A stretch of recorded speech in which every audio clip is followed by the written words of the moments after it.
ഏക civil code നടപ്പാക്കുന്നതുമായി ബന്ധപ്പെട്ട കാര്യങ്ങൾ ചർച്ച ചെയ്യാൻ പാർലമെന്റിന്റെ നിയമകാര്യ സ്ഥിരം സമിതി ഇന്ന് യോഗം ചേരും. നിയമം നടപ്പാക്കുന്നത് സംബന്ധിച്ച് സാധ്യതകൾ യോഗം ചർച്ച ചെയ്യും. BJP MP സുശീൽ കുമാർ മോദിയാണ് സമിതിയുടെ അധ്യക്ഷൻ.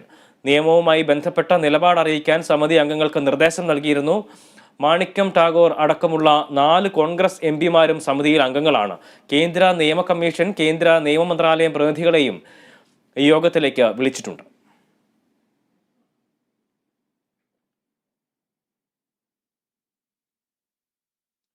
മഹാരാഷ്ട്രയിൽ NCPയെ പിളർത്തി വിമത നീക്കം നടത്തിയ അജിത് പവാറിനെതിരെ നിയമ നടപടി സ്വീകരിക്കാൻ NCP.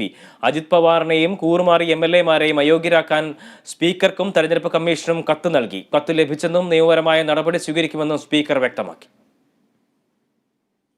ഏകനാഥ് ഷിൻഡെ മന്ത്രിസഭയിൽ ഉപമുഖ്യമന്ത്രിയായ അജിത് പവാറിനും 8 MLAമാർക്കുമെതിരെ നിയമ നടപടിയുമായി മുന്നോട്ടു പോകുകയാണ് NCP. 3-ൽ 2 പേരുടെ ഭൂരിപക്ഷമുണ്ടെങ്കിലും മറ്റൊരു പാർട്ടിയിൽ ലയിക്കാതെ NCPയിൽ തുടർന്നാൽ അജിത് പവാറിന് അയോഗ്യതാ പ്രശ്നം നിലനിൽക്കുമെന്നാണ് നിയമവിദഗ്ധർ വ്യക്തമാക്കുന്നത്. ശരത് പവാറിന്റെ വലം കൈയായ പ്രഫുൽ പട്ടേലിനെതിരെയും നടപടിയുണ്ടാകും.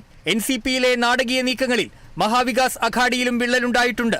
മുഖ്യപ്രതിപക്ഷമായിരുന്ന NCPയിൽ 53 MLAമാരാണ് ആകെയുള്ളത്. ഇതിൽ 40 പേരുടെ പിന്തുണ അജിത് പവാർ അവകാശപ്പെടുന്നു.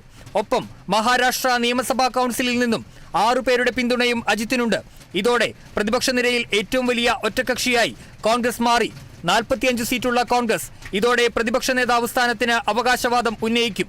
എന്നാൽ NCP ജിതേന്ദ്ര അവാദിനെ പ്രതിപക്ഷ നേതാവായി തിരഞ്ഞെടുത്തത് സഖ്യത്തോട് കൂടിയാലോചിക്കാതെയാണെന്നത് കോൺഗ്രസിൽ പ്രതിഷേധത്തിന് ഇടയാക്കിയിട്ടുണ്ട്.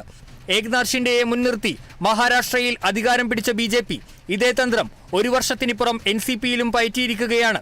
മന്ത്രിസ്ഥാനത്തേക്കുയർന്ന 9 പേരിൽ 5 പേരും കേന്ദ്ര ഏജൻസികളുടെ അന്വേഷണം നേരിടുന്നവരാണ്. ഒപ്പം വിശാല പ്രതിപക്ഷ ഐക്യത്തെ ഏതു വിധേനയും തടയിടുകയെന്ന BJP തന്ത്രവും ജയിച്ചു നിൽക്കുകയാണ്. വ്യാഴാഴ്ച ചേരുന്ന യോഗത്തിലാകും ശരത് പവാറിന്റെ അന്തിമ തീരുമാനം എന്തെന്ന് വ്യക്തമാകുക. National desk, Kerala vision news.